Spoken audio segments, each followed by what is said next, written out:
إن الحمد لله نحمده ونستعينه ونستهديه ونؤمن به ونتوكل عليه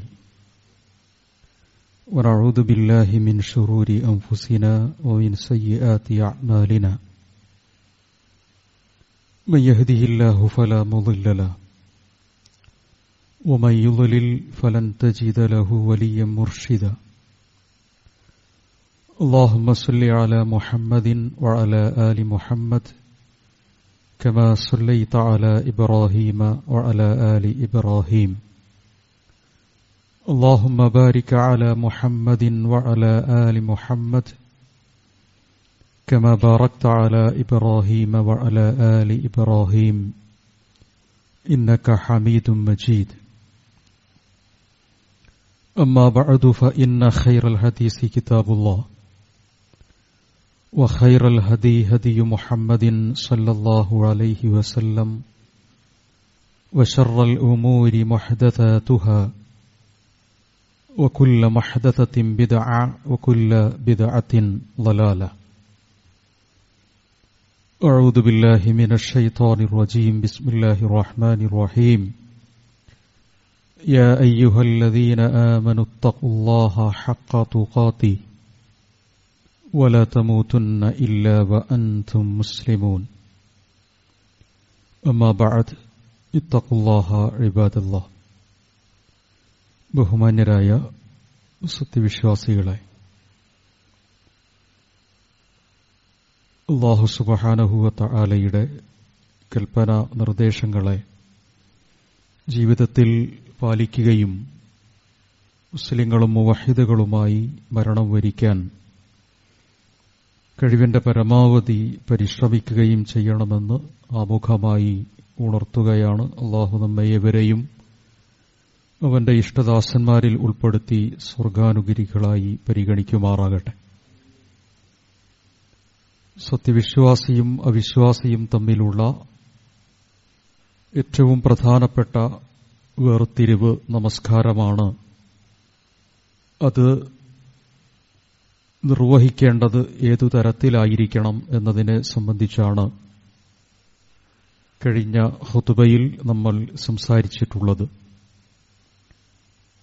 സത്യവിശ്വാസികളായ ആളുകളുടെ ജീവിതത്തിൽ അല്ലാഹു നിശ്ചയിച്ചിട്ടുള്ള ആരാധനാകർമ്മങ്ങളിൽ മറ്റ് ഒരു ബന്ധവുമില്ലാത്ത വിധം, ഭൗതിക ബന്ധവുമില്ലാത്ത വിധം നിർവഹിക്കുന്ന അതിപ്രധാനമായ ആരാധനയാണ് നമസ്കാരം. ഹജ്ജിൽ ഒരു ശബ്ദം കേട്ടാൽ തിരിഞ്ഞു നോക്കാം. നോമ്പുകാരനായിരിക്കെ എന്തെങ്കിലും ഒരു പ്രയാസം തോന്നിയാൽ അവിടേക്ക് യാത്ര ചെയ്യാം. ഇങ്ങനെ പല ആരാധനകളും ചില സന്ദർഭങ്ങളിൽ ആ ആരാധനയിൽ നിന്ന് അത് നിർവഹിച്ചുകൊണ്ടിരിക്കെ തന്നെ വിടുതൽ വാങ്ങാനുള്ള സൗകര്യമുണ്ട്. നമസ്കാരത്തിൽ അത്രയൊന്നും അനിവാര്യ സാഹചര്യത്തിലല്ലാതെ അതിൽ നിന്ന് പിന്മാറാനുള്ള അവസ്ഥ അല്ലാഹു നിശ്ചയിച്ചു തന്നിട്ടില്ല. ഇളവുകളുണ്ട് എന്നു മാത്രം. അതുകൊണ്ടുതന്നെ ആ നമസ്കാരത്തെ യഥായോചിതം നിർവഹിക്കുമ്പോഴാണ് പരലോകത്ത് സ്വർഗാനുഗ്രഹികളായി മാറാൻ നമുക്ക് കഴിയുന്നത്. നബി സല്ലല്ലാഹു അലൈഹി വസല്ലമയിൽ നിന്ന് റിപ്പോർട്ട് ചെയ്യുന്നൊരു ഹദീസിൽ നമസ്കരിക്കുന്നവനും നമസ്കരിക്കാത്തവനും എന്ന പ്രയോഗത്തെക്കാൾ നമസ്കാരത്തിൽ ശരിയാം വണ്ണം നിർവഹിക്കുന്നവരും ശരിയാം വണ്ണം നിർവഹിക്കാത്തവരും എന്ന പ്രയോഗങ്ങളാണ് കൂടുതലുള്ളത്. കാരണം നമസ്കരിക്കാത്തൊരു മനുഷ്യനെ സംബന്ധിച്ചിടത്തോളം അവൻ കാഫിറാണ്, സത്യനിഷേധിയാണ്, മതത്തിൽ നിന്ന് പുറത്താണ്. അവന് പൊതുവായി ലഭിക്കുന്ന ശിക്ഷകളും അനുബന്ധമായ കാര്യങ്ങളും ദുനിയാവിലും പരലോകത്തിലുമൊക്കെ ഒരു സത്യനിഷേധിക്ക് ലഭിക്കുന്നതെന്താണോ അതാണ് അയാൾക്ക് ലഭിക്കാനുള്ളത്.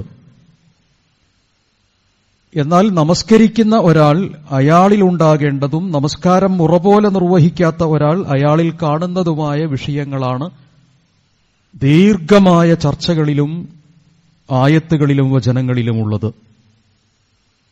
പരലോകത്ത് ഹാജരാകുന്ന രണ്ട് വിഭാഗത്തെക്കുറിച്ച് പറയുന്നിടത്ത് ഭയഭക്തിയോടുകൂടി നമസ്കരിക്കുന്ന ആളുകളെക്കുറിച്ച് പറഞ്ഞപ്പോ ബൈളാഉൻ മുസ്ഫിറ,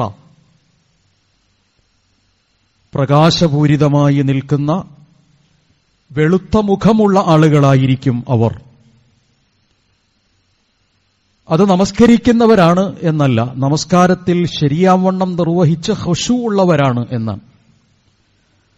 ആ നമസ്കാരത്തിൽ പിശുക്ക് കാണിക്കുന്ന ആളുകൾ, തെറ്റിപ്പോകുന്ന ആളുകൾ, അവരിലുണ്ടാകുന്നത് സൗദാഉൻ മുളിമ, ഇരുൾമുറ്റിയ അതിശക്തമായ ഇരുട്ടാണ് അവരുടെ മുഖത്തുള്ളത് എന്നത്. വെളിച്ചവും ഇരുട്ടും നന്മയുടെയും തിന്മയുടെയും ആശ്വാസത്തിന്റെയും അസമാധാനത്തിന്റെയും ഒക്കെ അടയാളങ്ങളായി എല്ലാ ഭാഷയിലും ഉപയോഗിക്കുന്ന ഒന്നാണ്. ഇതിടെ നബി സല്ലല്ലാഹു അലൈഹി വസല്ലമ പറഞ്ഞു, ഏറ്റവും മോശമായ ഒരു മനുഷ്യൻ ആരാണ്? ഏറ്റവും മോശമായ ഒരു മനുഷ്യൻ അസ്വഉന്നാസി, ജനങ്ങളിൽ ഏറ്റവും മോശമായ ഒരാൾ, അയാളൊരു മോഷ്ടാവാണ്, അയാളൊരു കള്ളനാണ്. എന്താണ് അയാൾ മോഷ്ടിക്കുന്നത്? സരിഖ അല്ലദീ യസ്രിഖ് മിൻ സ്വലാത്തിഹി, അവന്റെ നമസ്കാരത്തിലാണ് അവൻ മോഷണം നടത്തുന്നത്. നമസ്കാരത്തിൽ മോഷ്ടിക്കുക എന്ന് പറയുന്നതിന്റെ താൽപര്യം അതിൽ കുറെ കുറവുകൾ വരുത്തുന്നു എന്ന കാര്യമാണ്. തക്ബീർ മുതൽ സ്വലാത്ത് വരെ അതിപ്രധാനമായ ആരാധനയായ നമസ്കാരത്തിന്റെ പല കാര്യങ്ങളിലും അവന് കൃത്യതയില്ല. പലതിനും അവന് ഖുശൂഅോടുകൂടെയും ഇഖ്ലാസോടുകൂടെയും അവന് നിർവഹിക്കാൻ കഴിയുന്നില്ല. പലതും അവൻ മോഷ്ടിച്ചു കളഞ്ഞിട്ടുണ്ട്, പലതും നഷ്ടപ്പെട്ടു പോയിട്ടുണ്ട്. അങ്ങനെയുള്ള ആളുകളാണ് ഏറ്റവും നികൃഷ്ടരായിട്ടുള്ള ആളുകൾ എന്ന് റസൂലുള്ളാഹി സ്വല്ലല്ലാഹു അലൈഹി വസല്ലമ ഒരിക്കൽ സൂചിപ്പിക്കുകയുണ്ടായി. നമസ്കാരത്തിന്റെ പ്രാധാന്യത്തെ ബോധ്യപ്പെടുത്തുന്നതിന് വേണ്ടിയാണ് നബി സല്ലല്ലാഹു അലൈഹി വസല്ലമ ഈ വിഷയത്തെ സൂചിപ്പിച്ചത്. നമസ്കരിക്കുക എന്ന് പറയുന്നത് ആസ്വാദനത്തോടുകൂടി നിർവഹിക്കേണ്ട ഒരു അമലാണ്. നേരത്തെ ഞാൻ പറഞ്ഞു, മറ്റൊന്നിനുമില്ലാത്ത വിധത്തിൽ പരിപൂർണമായ ഏകാഗ്രതയും അതിപ്രധാനമായ ഒരു ജിഹാദുമാണ് നമസ്കാരം എന്നത്. സമയം കുറവാണ്, പക്ഷെ അവന്റെ മനസ്സും അവന്റെ ശരീരവും അവന്റെ ചിന്തയും അവന്റെ ആലോചനയും എല്ലാം ഒരേ ബിന്ദുവിൽ കേന്ദ്രീകരിക്കണം. ഭൗതികമായ കെട്ടുബന്ധങ്ങളിൽ ജീവിക്കുന്ന ഒരാളെ സംബന്ധിച്ചിടത്തോളം അത് അതിപ്രധാനമായി നിർവഹിക്കുന്ന ജിഹാദു തന്നെയാണ്. എന്റെയും നിങ്ങളുടെയും നമസ്കാരത്തെക്കുറിച്ചുള്ള പരിശോധനയാണ് ഈ സമയത്ത് നിർവഹിക്കേണ്ടത്. നബി സല്ലല്ലാഹു അലൈഹി വസല്ലമ പറഞ്ഞു, സ്വർഗ്ഗത്തിൽ കുറെ ആളുകളെ, അവരുമായി അല്ലാഹു സംസാരിക്കുകയാണ്. നിങ്ങൾക്ക് വല്ലതും ഇനി ആവശ്യമുണ്ടോ എന്ന ചോദ്യം. സ്വർഗാവകാശികളായ ആളുകൾ പറഞ്ഞു, ഇനി എന്താണ് ഞങ്ങൾക്ക് ആവശ്യമുള്ളത്? കുറെ ഭാഗങ്ങൾ വിശദീകരിച്ചു അവര്. എന്നിട്ട് ഇനി എന്ത് വേണം? ഇതന്നെ പൂർണ്ണമാണല്ലോ. ആ സമയത്ത് അല്ലാഹു മറനീക്കുകയും എന്നിട്ട് അവരുടെ മുമ്പിൽ കാണുകയും ചെയ്തു, പ്രത്യക്ഷപ്പെടുകയും ചെയ്തു എന്നാണ് ഹദീസിലുള്ളത്. സിയാദ, ഇൻക്രിമെന്റ് എന്ന നിലയ്ക്ക്, ഇൻക്രീസ്മെന്റ് എന്ന നിലയ്ക്ക് അവർക്ക് കൂടുതലായി നൽകിയത് അല്ലാഹുവിനെ കാണുക എന്നതാണ്. ഏറ്റവും ആനന്ദകരവും ആശ്വാസകരവും സമാധാനപൂർണവുമായ സ്വർഗീയ ജീവിതത്തിൽ അതിനപ്പുറത്തുള്ള ഏറ്റവും പ്രധാനപ്പെട്ട, അതിനേക്കാൾ വലിയ ഒരു സമാധാനവും ആശ്വാസവും ലഭിക്കുന്നത്, ആനന്ദവും ലഭിക്കുന്നത് പടച്ചതമ്പുരാനെ കാണുക എന്ന് പറയുന്നതാണ്. നേർക്കുനേരെയാണോ അല്ലാത്തതാണോ എന്നത് തഫ്സീറുകളിലും മറ്റും അനുബന്ധമായ വിശദീകരണങ്ങളിലും പലതരത്തിൽ അഭിപ്രായങ്ങൾ വന്നിട്ടുള്ളതാണ്. അല്ലാഹുമായുള്ള ഒരു മനുഷ്യന്റെ നേർക്കുനേരെയുള്ള സംഭാഷണമാണ് യഥാർത്ഥത്തിൽ നമസ്കാരം. നമ്മൾ അങ്ങനെയാണോ ജീവിതത്തിൽ നമസ്കാരത്തെ കാണുന്നത് എന്നത് പ്രധാനമായും പരിശോധിക്കണം. അല്ലാഹുവിനെ കാണുക വഴി സ്വർഗാവകാശിയായ ഒരു മനുഷ്യന് ലഭിക്കുന്ന സമാധാനം ഈ ദുനിയാവിൽ ജീവിക്കുന്ന സമയത്ത് പടച്ചതമ്പുരാനുമായി സംസാരിക്കുന്ന സമയത്ത് അവന് ലഭിക്കണം. അതിനേക്കാൾ നമസ്കാരങ്ങളെക്കുറിച്ച് പറയുന്നിടത്ത് മദ്രസകളിൽ നമ്മൾ പഠിപ്പിച്ചിട്ടുള്ള കാര്യമാണ് മുനാജാതു റബ്ബിഹി, തന്റെ റബ്ബുമായുള്ള ഒരു ആത്മസംഭാഷണമാണ്. അവൻ നമസ്കരിക്കുന്ന നമസ്കാരപ്പായക്കപ്പുറത്ത് അവനവന്റെ റബ്ബുമായുള്ള ഒരു സംസാരമാണ് നിർവഹിക്കുന്നത്. നബി സല്ലല്ലാഹു അലൈഹി വസല്ലമ പറഞ്ഞു, ആ സംസാരം എന്ന് പറയുന്നത് ജീവിതത്തിന് വല്ലാത്തൊരു ആശ്വാസം പകരുന്നതാണ്. മഹാനായ പ്രവാചകൻ റസൂലുള്ളാഹി സ്വല്ലല്ലാഹു അലൈഹി വസല്ലമ ബിലാലിനെ വിളിച്ചുകൊണ്ട് പറഞ്ഞു, അരിഹ്നാ യാ ബിലാൽ, ബിലാലെ നമുക്കൊരു ആശ്വാസം പകരണം, സമാധാനവും ആനന്ദവും നൽകണം. ബിലാൽ റളിയല്ലാഹു അൻഹു നമസ്കാരത്തിലേക്ക് വിളിക്കുന്ന മുഅദ്ദിനാണ്. ബാങ്ക് വിളിക്കുകയും ബാങ്കിനു ശേഷം നമസ്കരിക്കുകയും ചെയ്യുക വഴി ജീവിതത്തിന് ലഭിക്കുന്ന വല്ലാത്തൊരു കുളിർമയെയും ആനന്ദത്തെയും കുറിച്ചാണ് റസൂലുള്ളാഹി സ്വല്ലല്ലാഹു അലൈഹി വസല്ലമ ഈ പരിചയപ്പെടുത്തിയത്. മസ്ജിദുൻ നബവിയിൽ വല്ലാതെ വിഷമിച്ചു നിൽക്കുന്ന സഹാബികളെ കൂട്ടത്തിലുള്ള ഒരു സഹാബിയോട് റസൂലുള്ളാഹി സ്വല്ലല്ലാഹു അലൈഹി വസല്ലമ എന്താണ് നിന്റെ പ്രശ്നമെന്ന് ആരാഞ്ഞു. അയാൾ ഇന്ന കാര്യങ്ങളൊക്കെയാണ് എന്റെ മനസ്സിനെ വേദനിപ്പിക്കുന്നത് എന്ന് അദ്ദേഹം മറുപടി പറഞ്ഞപ്പോ റസൂലുള്ളാഹി സ്വല്ലല്ലാഹു അലൈഹി വസല്ലമ മറുപടി തിരിച്ചു പറയുന്നത്, വഖുറത്തു ഐനി അസ്വല, എന്റെ ജീവിതത്തിന്റെ കൺകുളിർമ എന്ന് പറയുന്നത് നമസ്കാരമാണ്. ഏതാണ്ട് 24 മണിക്കൂറിൽ ഒരു അരമണിക്കൂറാണ് 17 റക്അത്ത് നമസ്കരിക്കാൻ ഒരുപക്ഷെ നമ്മൾ ചെലവഴിക്കുന്നത്. ജീവിതത്തെ ആകമാനം, ഒരു ദിവസത്തെ ആകമാനം സമാധാനത്തിന്റെയും ആശ്വാസത്തിന്റെയും കരുതലിന്റെയും കാവലിന്റെയും രംഗത്ത് കൊണ്ടുപോകാൻ ഈ നമസ്കാരം എനിക്കും നിങ്ങൾക്കും പ്രേരണയാകുന്നുണ്ടോ എന്നതാണ് പരിശോധിക്കേണ്ടത്. ഇനി ളുഹ്ർ നിസ്കരിക്കണമല്ലോ, അസർ നിസ്കരിച്ചിട്ടില്ലല്ലോ, വൈകി വരുന്ന സമയത്ത് ഏശ നമസ്കരിക്കാൻ ബാക്കിയുണ്ടല്ലോ. ഈ അസ്വസ്ഥതയുടെ ചിന്തകൾക്കപ്പുറത്ത് പടച്ചതമ്പുരാനുമായുള്ള ആത്മസംഭാഷണം കഴിഞ്ഞ് പള്ളിയിൽ നിന്ന് അവൻ പുറത്തിറങ്ങുമ്പോൾ അവന്റെ മനസ്സിൽ, അവന്റെ മുഖത്ത് ലഭിക്കുന്ന സമാധാനത്തിന്റെയും ആശ്വാസത്തിന്റെയും ഭാഗത്തെക്കുറിച്ചാണ് റസൂലുള്ളാഹി വിശദീകരിച്ചു തന്നത്. എനിക്കും നിങ്ങൾക്കും എത്രമേൽ അത് നേടാൻ കഴിയുന്നുണ്ട്. അത് ലഭ്യമാകാത്തത് എന്ത് എന്നതിന്റെ ചോദ്യമാണ് ചിലത് നിനക്ക് നമസ്കാരത്തിൽ നിന്നും ഓട്ടിച്ചു കളഞ്ഞു നീ എന്ന ഉത്തരം ലഭിക്കുന്നത്. അൽ ഹുദൂറുൽ ഖൽബ് ബൈന യദയില്ല, അള്ളാഹുവിന്റെ സംവിധാനത്തിൽ അള്ളാഹുവിന്റെ മുമ്പിൽ അവന്റെ ഹൃദയത്തിന്റെ സാന്നിധ്യത്തെ അവൻ ഉറപ്പിക്കുകയാണ്. വയസ്കുനു ദാലിക ഖൽബുഹു, അതിന്റെ അടിസ്ഥാനത്തിൽ അവന്റെ ജീവിതത്തിന് സമാധാനം ലഭിക്കുന്നു. ഹോസ്പിറ്റലൈസ് ചെയ്തിട്ടുള്ള പ്രിയപ്പെട്ട നമ്മുടെ ഒരു സുഹൃത്ത്, നമ്മുടെ ബന്ധുക്കൾ വിഷമകരമായൊരു സാഹചര്യത്തെ നേരിടുന്നതിനിടയ്ക്ക് നമ്മൾ പള്ളിയിൽ വന്ന് ളുഹ്ർ നിസ്കരിച്ച് തിരിച്ചുപോയാൽ, ഏതെങ്കിലും ഒരു നിസ്കാരം നിസ്കരിച്ച് തിരിച്ചുപോയാൽ, രോഗിയായ തന്റെ സഹോദരന് അനുഭവിക്കുന്ന വിഷമങ്ങൾ മനസ്സിൽ കൊണ്ടുനടന്ന് നമസ്കാരം നിർവഹിച്ചത് കഴിഞ്ഞ് തിരിച്ചു പോകുമ്പോൾ ആശ്വാസം ലഭിക്കുന്നുണ്ടോ? ജീവിതത്തിന്റെ പ്രാരാബ്ധങ്ങളിലും വിഷമങ്ങളിലും മുന്നോട്ട് പോകുന്നതിനിടയ്ക്ക് നമസ്കരിക്കുന്ന 5 വക്ത് നമസ്കാരത്തിൽ എനിക്കും നിങ്ങൾക്കും സമാധാനം നുകരാൻ കഴിയുന്നുണ്ടോ? റസൂലുള്ളാഹി സ്വല്ലല്ലാഹു അലൈഹി വസല്ലമ പറഞ്ഞു, വയസ്കുനു ദാലിക ഖൽബുഹു, നമസ്കാരത്തിലൂടെ അവന്റെ ഹൃദയം ശാന്തമായി തീരുകയാണ്. വതത്മഇന്ന സുദൂറുഹു, അവന്റെ ഖൽബിന് നിർഭയത്വം പ്രദാനം ചെയ്യുകയാണ്. വയഖില്ലു ഇൽതിഫാതുഹു, എല്ലാവിധ ചലനങ്ങളിൽ നിന്നും അവൻ മാറി നിൽക്കുകയാണ് നമസ്കാരത്തിൽ ചെയ്യുന്നത്. മുതഅദ്ദിബൻ ബൈന യദയില്ല, വളരെ വിനയാന്യതനായി അദബും മര്യാദയോടും കൂടിയിട്ട് തന്റെ റബ്ബിന്റെ മുമ്പിൽ അവൻ നിൽക്കുകയാണ് ചെയ്യുന്നത് എന്ന് റസൂലുള്ളാഹി സ്വല്ലല്ലാഹു അലൈഹി വസല്ലം പറഞ്ഞു. മറ്റൊരു ഭാഷയിൽ പറഞ്ഞാൽ നമ്മൾ മറ്റൊരു ലോകത്താണ്. മുഹമ്മദ് അമ്മാറ, അദ്ദേഹം ഇസ്ലാമിക ലോകത്തിലെ പ്രധാനപ്പെട്ട ഒരു പണ്ഡിതനാണ്. അദ്ദേഹം നമസ്കാരത്തെക്കുറിച്ച് വിശദീകരിക്കുന്നിടത്ത് അസ്വലാത്തു മിഅറാജുൽ മുഅ്മിൻ എന്ന് രേഖപ്പെടുത്തിയിട്ടുണ്ട്. നമസ്കാരം എന്ന് പറയുന്നത് സത്യവിശ്വാസിയെ സംബന്ധിച്ചിടത്തോളം അവന്റെ ആകാശാരോഹണമാണ്. നമ്മുടെ ജീവിതത്തിൽ നമുക്കെല്ലാം ഓർമ്മ വരുന്നൊരു സമയമാണ് നമസ്കാരം എന്നത്.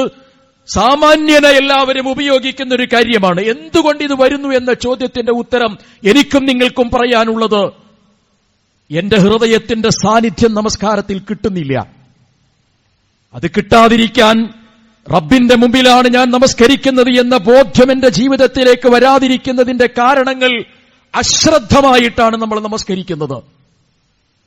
2 ഭാഗമാണ് നമസ്കാരത്തിനുള്ളത്. അത് ഒന്നിന്റെ പ്രകടമായ രൂപമാണ്.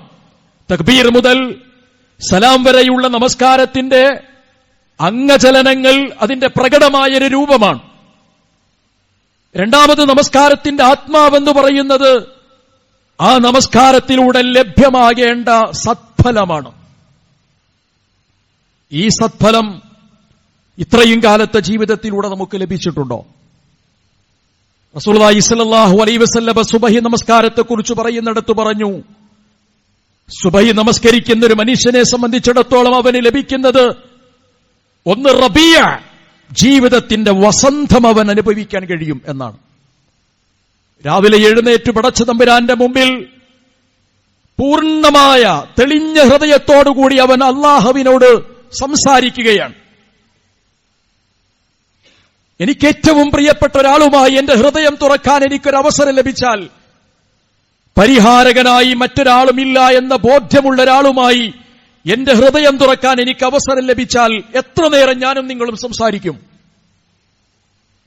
ആ സംസാരം നിന്നുപോവുകയില്ല.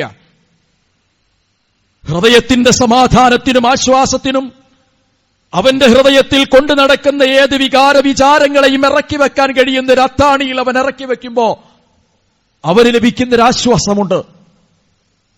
ഈ അണ്ടകടാഹത്തെയെല്ലാം പടച്ചു പരിപാലിക്കുന്ന റബ്ബുൽ ആലമീനായ പടച്ചവന്റെ മുമ്പിൽ രാവിലെ വന്നവൻ അവന്റെ പ്രശ്നങ്ങൾ പറയുന്നു, അവന് ലഭിക്കേണ്ടത് പറയുന്നു. ദുനിയാവിന്റെയും പരലോകത്തിന്റെയും ഗുണത്തെക്കുറിച്ച്, ഹസനത്തെക്കുറിച്ച് അവൻ പറയുന്നു. അങ്ങനെ പറയുമ്പോൾ അവന് ലഭിക്കുന്നൊരു സമാധാനമുണ്ട്. ഞാൻ അല്ലാഹുവിന്റെ മുമ്പിലാണ് ഈ സംസാരിക്കുന്നത് എന്ന് ബോധ്യപ്പെടുമ്പോൾ മനസ്സ് തുറക്കുന്നു അവൻ. ആ ബോധ്യം എന്നിൽ നിന്നും നിങ്ങളിൽ നിന്നും നഷ്ടപ്പെടുമ്പോ പെട്ടെന്ന് നമസ്കാരം തീരും. എത്ര വേഗതയിലാണ് ഞാനും നിങ്ങളുമൊക്കെ ചില സന്ദർഭങ്ങളിലോ അല്ലെങ്കിൽ ദിനേന എന്നോണമോ നമസ്കരിക്കുന്നത്. 5 മിനിറ്റ് നമസ്കാരത്തിന് സാധാരണ എടുക്കേണ്ട ഒരു സമയം 2-3 മിനിറ്റ് കൊണ്ട് തീർന്നു പോകുന്നു. താൻ ചൊല്ലുന്നത് എന്താണ് എന്നതിനെക്കുറിച്ചുള്ള അറിവില്ലായ്മ, അർത്ഥമറിയാത്തതും അനുബന്ധമായി അതിന്റെ ആശയം ഗ്രഹിക്കാത്തതും പെട്ടെന്ന് തീർന്നു പോകാൻ കാരണമാകുന്നു. 2-ലോ 3-ലോ പഠിച്ചിട്ടുള്ള നമസ്കാരത്തിന്റെ പ്രാർത്ഥനകളാണ് അന്നും ഇന്നും എന്റെ ജീവിതത്തിൽ ഉള്ളത്. വ്യത്യാസമുണ്ടോ എന്ന് പരിശോധിക്കണം. അന്ന് പഠിച്ചതിനപ്പുറത്തേക്ക് ഞാൻ എന്താണ് പഠിച്ചത്? ഇതൊരു വൺ വേ ട്രാഫിക്കായി റസൂലുള്ളാഹി പരിചയപ്പെടുത്തിയിട്ടില്ല. മറിച്ച് ഞാൻ നമസ്കരിക്കുമ്പോൾ ഞാൻ ഒറ്റക്കല്ല നമസ്കരിക്കുന്നത്, എന്റെ കൂടെ എന്റെ റബ്ബുണ്ട്. നമസ്കാരത്തിലല്ല, ഞാൻ സംസാരിക്കുന്ന ഓരോ വാക്കും അല്ലാഹു സുബ്ഹാനഹു വ തആല മറുപടിയായി പറയുന്നു എന്ന് റസൂലുള്ളാഹി പറഞ്ഞു. അതാണ് മുനാജാത്ത്, അതാണ് പരസ്പരമുള്ള സംഭാഷണം എന്ന് പറയുന്നത്. തക്ബീറത്തുൽ ഇഹ്റാം മുതൽ നമസ്കാരത്തിന്റെ സലാത്ത് വരെ നമസ്കരിക്കുമ്പോൾ റസൂലുള്ളാഹി വിശദീകരിച്ചു, ഒരു മനുഷ്യനെ സംബന്ധിച്ചിടത്തോളം ഖസം വത്തിസ്വലാത്തു നിസ്ഫൈൻ, നമസ്കാരത്തെ 2 ഭാഗമായി പകുത്തിട്ടുണ്ട്. പകുതിയും പകുതിയുമാക്കി നമസ്കാരം. ബൈനി വ ബൈന റബ്ബി, എനിക്കും എന്റെ റബ്ബിനും ഇടയിലാണ് ഈ പകുത്തത്. താൻ പാതി ദൈവം പാതി എന്നർത്ഥത്തിൽ. അൽഹംദുലില്ലാ എന്ന് പറയുന്ന സമയത്ത് റസൂലുള്ളാഹി സ്വല്ലല്ലാഹു അലൈഹി വസല്ലമ പറഞ്ഞു, പടച്ചവൻ അത് കേൾക്കുന്നു. എന്നിട്ട് അല്ലാഹു ഉത്തരം പറയുന്നു, മലക്കുകളോട് ആമീൻ ചൊല്ലാൻ വേണ്ടി ആവശ്യപ്പെടുന്നു. മത്നാ അലൈഹി റബ്ബി മജത്തു അർറഹ്മാനിർ റഹീം മാലികി യൗമിദ്ദീൻ. സമയത്തിന്റെ പരിമിതി കൊണ്ട് ഞാൻ ആ ഭാഗം വിശദീകരിക്കുന്നില്ല. ഓരോ ഭാഗം പറയുമ്പോഴും അല്ലാഹു സുബ്ഹാനഹു വ തആല അതിന് മറുപടി പറയുന്നുണ്ട് എന്ന് റസൂലുള്ളാഹി പറഞ്ഞു. എന്നിട്ടും എന്തേ എന്റെയും നിങ്ങളുടെയും നമസ്കാരം പെട്ടെന്ന് തീർന്നു പോകുന്നത്? എന്റെ കൈ എങ്ങനെയാണ് ഉയരുന്നത് എന്നതിനെ പോലും എനിക്ക് അറിഞ്ഞുകൂടാ. ആകാശത്തേക്ക് കൈ ഉയർത്തുന്നതിന്റെ തക്ബീർ എങ്ങനെയായിരിക്കണം എന്നതിനെക്കുറിച്ച് കൃത്യവും വ്യക്തവുമായ ചില നിഷ്ഠകളുണ്ട്. ആവർത്തനങ്ങൾ കൊണ്ട് പലപ്പോഴും എന്റെ നമസ്കാരം ശരിയായ രീതിയിലാണോ എന്ന് നമുക്കറിയില്ല.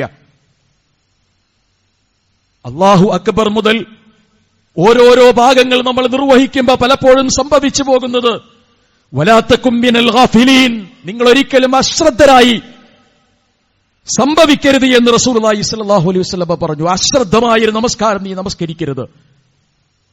നിന്റെ മനസ്സിന് അശ്രദ്ധ വരുന്ന ഏതെങ്കിലും ഒരു ഘട്ടമുണ്ടെങ്കിൽ നീ ആ സമയത്ത് നമസ്കരിക്കേണ്ടെന്ന് റസൂലുള്ളാഹി പറഞ്ഞു. വിശക്കുന്ന സമയത്ത് നീ നമസ്കരിക്കരുത്. ഭക്ഷണം മുന്നിൽ വെച്ച സമയത്ത് നീ നമസ്കരിക്കരുത്. അതിൽ നിന്ന് മാറണം. നിന്റെ മനസ്സ് സമാധാനമാകണം. ഇതിന്റെ അർത്ഥം ഒരു സമയം നമസ്കാരത്തിന്റെ ജമാഅത്തിന്റെ സമയം വരുന്ന സമയത്ത് എനിക്ക് വിശക്കുന്നുണ്ട് എന്ന് പറഞ്ഞ് പോകണമെന്ന അർത്ഥമൊന്നുമില്ല. സാമാന്യത ആളുകൾക്ക് മനസ്സിലാകുമല്ലോ എന്തോ അതിന്റെ താല്പര്യം. റസൂലുള്ളാഹി പറഞ്ഞു, മാബാലു അഖ്വാം, ആളുകളുടെ അവസ്ഥ എന്താണ്? വളരെ വിഷമകരമാണ് ആളുകളുടെ അവസ്ഥ. യഹ്ദുറൂന സ്വലാത്തഹും, അവർ നമസ്കാരത്തിന് വരുന്നുണ്ട്, സ്വപ്പൊപ്പിച്ച് നിൽക്കുന്നുണ്ട്, അവൻ പ്രാർത്ഥിക്കുന്നുണ്ട്, അവന്റെ നമസ്കാരത്തിൽ ഉരുവിടേണ്ട കാര്യങ്ങളൊക്കെയും അവൻ ഉരുവിടുന്നുണ്ട്. വയതിമ്മൂന സുഫൂഫഹും വനബിയ്യുഹും ബൈന അയ്ദീഹിം, പ്രവാചകന്റെ നിർദ്ദേശപ്രകാരം അതിനനുസരിച്ചുകൊണ്ട് തന്നെയാണ് ആ നമസ്കാരത്തിന്റെ റക്അത്തുകളും മറ്റു ഭാഗങ്ങളും പ്രകടമായി കാണാവുന്നതൊക്കെയും ചെയ്യുന്നത്. സുജൂദിലേക്ക് പോകുമ്പോ സുജൂദാണ് അവൻ നിർവഹിക്കുന്നത്. ഇടയിൽ ഇരുത്തം അങ്ങോട്ടും ഇങ്ങോട്ടും നോക്കിയിട്ടൊന്നുമല്ല. റസൂലുള്ളാഹി പറഞ്ഞതുപോലെ തന്നെയാണ് ഇടയിൽ ഇരുന്നതും സുജൂദും റുക്കുവും ഒക്കെ അതിന്റെ ഓർഡറിൽ തന്നെയാണ് അവൻ നിർവഹിച്ചിട്ടുള്ളത്. പക്ഷെ ലാ യദുറൂന, സഫ് ശരിയാക്കി നമസ്കരിച്ച മനുഷ്യന് ലാ യദുറൂന, അവൻ അറിയില്ല. മാ യത്ലു അലൈ മിൻ കിതാബി റബ്ബിഹിം, തന്റെ റബ്ബിൽ നിന്ന് അവൻ പാരായണം ചെയ്യുന്നത്, തന്റെ പ്രവാചകനിൽ നിന്ന് നമസ്കാരത്തിൽ ചെല്ലേണ്ടതായി അവൻ പഠിച്ചു വെച്ച കാര്യങ്ങൾ അവൻ അറിയില്ല. എന്താണ് അതിൽ പറയുന്നത് എന്നവൻ അറിയില്ല. പ്രിയപ്പെട്ടവരെ, എന്റെയും നിങ്ങളുടെയും മരണമാകുന്ന അവധി ഏതു സമയത്ത് എന്ന് നമുക്കാർക്കും പറയാൻ കഴിയില്ല. ആർക്കും പറയാൻ കഴിയില്ല, നിശ്ചയമില്ല, ഉറപ്പാണ് അക്കാര്യത്തിൽ. ഇത്രയും കാലത്തെ 10 വയസ്സ് നിർബന്ധമാണ്. 10 വയസ്സായാൽ നമസ്കാരം നിർബന്ധമാണ്. അതിനുശേഷം എന്റെ വയസ്സുവരെയുള്ള സമയമൊന്ന് കൂട്ടിനോക്ക്. ഒരു ദിവസം 17 റക്അത്താണ്. എത്ര കൊല്ലമാണ് 10ന് ശേഷം ഞാൻ ജീവിച്ചത്? ആ ദിവസങ്ങളിലൊക്കെയും 365 കൊണ്ട് ഗുണിച്ചാൽ എത്ര ദിവസം എന്ന് നമുക്ക് കിട്ടും? അതിനെ റക്അത്ത് കൊണ്ട് ഗുണിച്ചു നോക്ക്. എത്ര റക്അത്താണ് ഞാനും നിങ്ങളും നമസ്കരിച്ചത് എന്ന് കണ്ടെത്താൻ ഒരു മടിയും ഒരു പ്രയാസവുമില്ല. ഇത്ര ദീർഘമായ 10,000-കണക്കിന് റക്അത്തുകൾ നമസ്കരിച്ച എന്റെയും നിങ്ങളുടെയും ജീവിതത്തിൽ നിന്ന് എന്താണ് ഞാൻ നമസ്കാരത്തിൽ ചൊല്ലിയത് എന്ന് എനിക്ക് അർത്ഥമറിയില്ലെങ്കിൽ എന്തുമാത്രം വിഷമകരമായൊരു സാഹചര്യമാണത്. മക്കളെ കാണുന്നതിൽ വിഷമമുണ്ടെങ്കിൽ ഒറ്റയ്ക്ക് തന്റെ ബെഡ്റൂമിൽ കൊണ്ടുപോയി മക്കളുടെ 2ാം ക്ലാസ്സിലെയും 3ാം ക്ലാസ്സിലെയും പുസ്തകമെടുത്ത് വായിക്കണം ഞാനും നിങ്ങളും. എന്താണ് അതിന്റെ അർത്ഥമെന്ന് പഠിക്കണം. അത് നഷ്ടപ്പെടുമ്പോ, പറയുന്നത് എന്താണെന്നറിയാതെ വരുമ്പോ, വിശുദ്ധ ഖുർആനിന്റെ ഒരു വചനത്തെക്കുറിച്ച് പണ്ഡിതന്മാർ ദീർഘമായി രേഖപ്പെടുത്തി, കള്ളുകൊടിയനെ പോലെയാണ് അവൻ നമസ്കരിക്കുന്നത് എന്ന്. മദ്യപിച്ചൊരു മനുഷ്യനെ അവൻ നമസ്കരിക്കാൻ വന്നാൽ നമ്മൾ അയാളെ കുറിച്ച് എന്താ പറയാ? മദ്യപാനത്തിന്റെ ഘട്ടം ഘട്ടമായ നിരോധന പ്രക്രിയ നിർവഹിക്കുന്നിടത്ത് വിശുദ്ധ ഖുർആൻ പറഞ്ഞൊരു കാര്യമാണല്ലോ, വലാ തഖറബുസ്സലാ വഅൻതും സുഖാറാ, നിങ്ങൾ മദ്യപിച്ചുകൊണ്ട് നമസ്കാരത്തിലേക്ക് വരരുത് കേട്ടോ. ഒരു ഘട്ടം അതായിരുന്നു. എന്തുകൊണ്ട് വരരുത് എന്ന് പറയുന്നിടത്ത് വിശുദ്ധ ഖുർആൻ അതിന്റെ കാരണങ്ങൾ കൂടി പറഞ്ഞു. ഹത്താ തഅലമു മാ തഖൂലൂൻ, ഹത്താ തഅലമു, നിങ്ങൾ അറിവുള്ളവരായിരിക്കണം, നിങ്ങൾ ബോധ്യമുള്ളവരായിരിക്കണം, നിങ്ങൾ പഠിച്ചിരിക്കണം, ഗ്രഹിച്ചിരിക്കണം.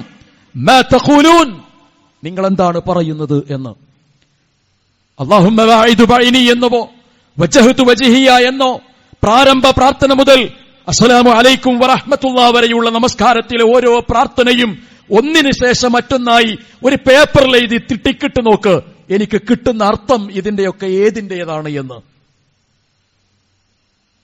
ആ അർത്ഥം ഗ്രഹിക്കാതെയാണ് ഞാനും നിങ്ങളും ഇത്രയും കാലം നമസ്കരിച്ചത് എങ്കിൽ പ്രിയപ്പെട്ടവരെ, എങ്ങനെയാ ഞാനും പടച്ചോനും സംസാരിക്കുമ്പോൾ എന്റെ മനസ്സാന്നിധ്യം ഉണ്ടാവുക? എങ്ങനെ ഉണ്ടാവുക? മറ്റൊരു ഭാഷയിൽ സംസാരിച്ച ഒരാള് അയാൾ പറയുന്നത് ബോധ്യപ്പെടുമ്പോ ചീത്തയാണോ നമ്മളെ പ്രശംസിച്ചതാണോ എന്ന് ബോധ്യപ്പെട്ടാലല്ലേ നമ്മളെ സംബന്ധിച്ചിടത്തോളം ഭാവമാറ്റങ്ങൾ ഉണ്ടാകൂ, വികാര വിചാരങ്ങൾ വരൂ. അറിയാത്തൊരു ഭാഷ സംസാരിക്കുമ്പോ എന്ത്? അതുകൊണ്ട് നിങ്ങളൊരു കാരണവശാലും നിങ്ങൾ പറയുന്നത് അറിയാതെ നിങ്ങൾ നമസ്കാരത്തിൽ പറഞ്ഞു പോകരുത് എന്നും, അതുവഴി നിങ്ങൾ നമസ്കരിക്കുമ്പോൾ അശ്രദ്ധരായി നിങ്ങൾ നമസ്കരിക്കുമെന്നും, നമസ്കാരം നഷ്ടപ്പെട്ടു പോകുന്നത്, പരലോകത്ത് പരിഗണിക്കപ്പെടാതെ പോകുന്നത് അശ്രദ്ധമായി നമസ്കരിക്കുമ്പോഴും ഖുശൂ ഇല്ലാതെ വരുമ്പോഴുമാണ് എന്നുമുള്ള റസൂലുള്ളാഹി സ്വല്ലല്ലാഹു അലൈഹി വസല്ലമയുടെ താക്കീദിനെ നാം ഗ്രഹിക്കുക. അല്ലാഹു നമ്മേവരെയും അനുഗ്രഹിക്കുമാറാകട്ടെ.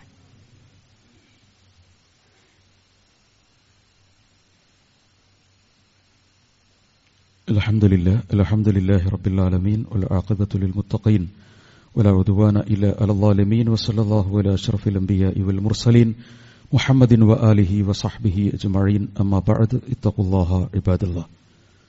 ബഹുമാന്യരായ സഹോദരങ്ങളെ, അല്ലാഹുവിനെ സൂക്ഷിക്കണം എന്ന് ഓർമ്മപ്പെടുത്തുകയാണ്. കേരളവും അനുബന്ധമായ ചില സംസ്ഥാനങ്ങളും ഒരു തെരഞ്ഞെടുപ്പിന്റെ വക്കിലാണ് വന്നു നിൽക്കുന്നത്.